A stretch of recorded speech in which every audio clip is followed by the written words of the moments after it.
This is Kathy McBreen, Managing Director of Spectrum Group. We are delighted today to be able to interview Bill Moller, one of the premier communications consultants in the Chicago area. Bill has been a local broadcaster for many years, has won many awards in his career, and we're really delighted to have the time to talk to him today. Hi, Bill. How are you? Hi. I'm showing Welcome. my perky side. Welcome. Let's talk a little bit, first of all, we know a lot, or our viewers will know a lot about your communications background as far as broadcasting. Would you tell us a little bit about some of your other broadcasting background, your other communications background, rather? Well, it's interesting. I have been in the broadcast biz in both television and radio for, 30 plus years now. And not too many years ago, the Annenberg Foundation found me, and they wanted me to be a visiting scholar at a small college in southern Illinois called Principia College near Elsa, near Alton, way down south in the state. And they wanted me to teach communications class, and they wanted me to teach about broadcasting, news writing, production, both in radio and television. But it was really the communications class that I found most interesting because you had to write a syllabus. And if you've not taught before, though I had taught at Columbia College in Chicago, they give you a lot of hand-holding when you're putting the syllabus together, but I was somewhat on my own here. And it was rather daunting because, you know, if you're a news guy and you can write a 2-minute story, suddenly you're being asked to write a novel, in a sense. It's a whole different skill set. And so trying to create a syllabus that made sense where every day I had activities, every few days you'd have a quiz, you had to build in tests, you had to think long-term, and it was hard for me. But I put it together. And I found it was really the most enjoyable class of the 3 or 4 that I was teaching. And here's why.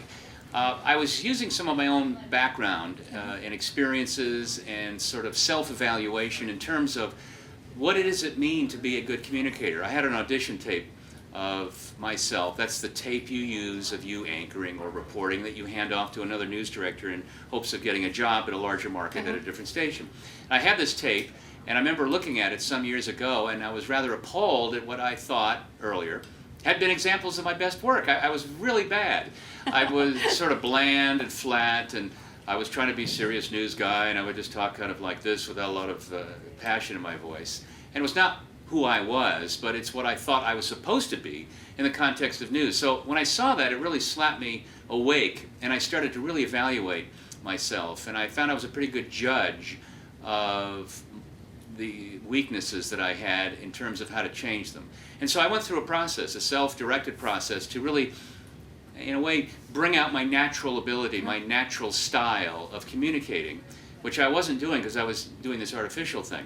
What were some of the items that you discussed in the class? Like, what were some of the key components of the syllabus? Well, when I figured out what I was doing with myself, that's what I incorporated into the class structure. Okay. So it was things like I'd have, it's partly your mind. In a way, you're rewiring your own thinking so that you're self-aware. When you hear yourself recorded, whether it's audio or video, and it's played back, what do? You cringe, and you say, I don't sound or look that way, and everybody else who's watching or listening says, yes, you do.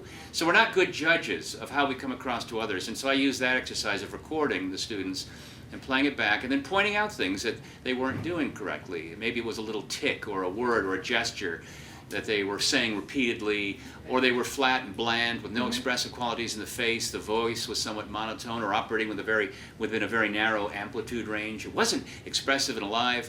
Maybe their body motion was just sort of dull, and they were standing and not moving too much. So I worked on that, on self-evaluation, so that they could become self-critical. Then I worked on their mind in terms of helping them think better on their feet.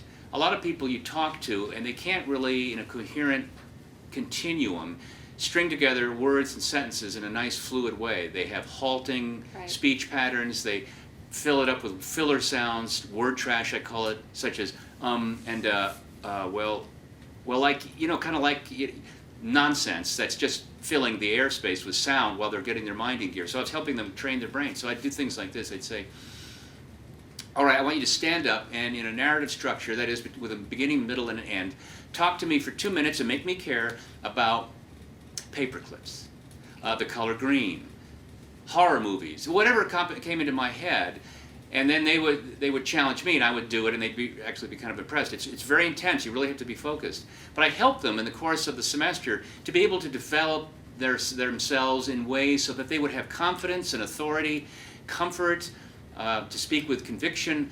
And by the end, we had, during Parents' Weekend, the parents would come in, and I'd have them go through that exercise. They would fall flat. Then I would have the kids do it, and the parents were really impressed to the point where I had one parent tell me that this class, he feels, was probably the most important class his daughter had ever taken. Oh, that's great. Because of the importance of being able to present well in a public context. And that is in front of clients, if you're a financial services company, if you're an accountant in front of clients, whether or not you're trying to win new business for a company. And this is what I do for several companies, including one. It's probably not appropriate that I mention the name. It's got 238,000 people. It's based in Chicago. It's a global consulting firm. But it's how to win new business.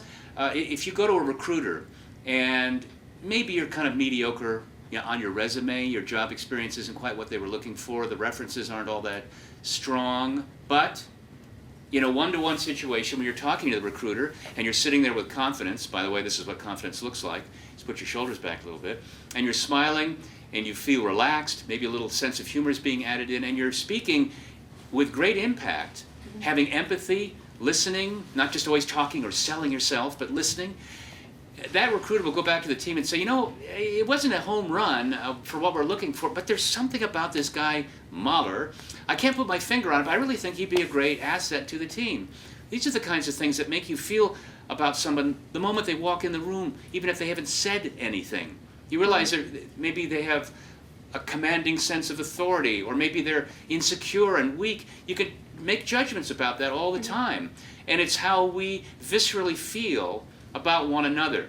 There are the words we use, but most of the meaning that we derive in conversations is from the subtext that comes from nonverbal or paralinguistic cues, nonverbal communication. Albert Mehrabian, a professor emeritus at UCLA in the Department of Psychology, came up with the 7, 38, and 55 rule. Okay. And he says that when you're talking about emotions or feelings, the impressions you leave with people are based on 3 things. 7% of the impressions are derived from the words you use. Ain't much, 7%. We think the content, the words, is everything. 38% of the impact we have is based on how we convey those words. Am I speaking in kind of a bland, nonstop, machine gun, rapid fire way without any kind of feeling? Or am I putting in pauses and using inflection and using vocal points to really have impact? So 7% of the words that come out of the mouth, 38% of how we shape those words, and 55% of the feelings, the impressions for good or ill that we have about other people come from body language, with most of it happening here. This little square patch of real estate on our bodies, we have more muscles per square inch than we do anywhere else in the body. But how often do we hardly ever use those muscles? It's only when there's a spike of emotion. Wow! Oh, I'm so sorry. What was that? But most times it's just this flat thing. You watch people walking against you as you go down the street, and they're all looking down, and there's no life to them. You don't know anything about their individuality, their humanity, their character, what mood they're in. But if we get used to using the expressive qualities of the body, including the voice, then we are going to have not just a greater impact on people. People, if we do it right, will have more positive impressions about us. They'll want to do business with us. They'll have a higher trust factor toward us. We'll be ultimately happier. And I'm saying this isn't just for the client company relationship. This has to do with every encounter we have, professional or personal, in our daily lives. But it's a process. It just doesn't happen with a push of a button. You have to go through exercises. You have to record yourself. You have to enlist, say, your spouse to say, honey, if I start talking in my old way, I want to change my default way of how I come across. So let's just look at me through the day, and if I'm not smiling enough, if I'm going around with that usual sourpuss expression, I want you to snap me out of it. It's hard to remember to do these kinds of things. So that's the process we go to improve. Well, thank you so much for coming, and we will probably get back to you in the future for more ideas and tips about how to communicate more effectively. All right, Kathy, thanks so much. Thanks.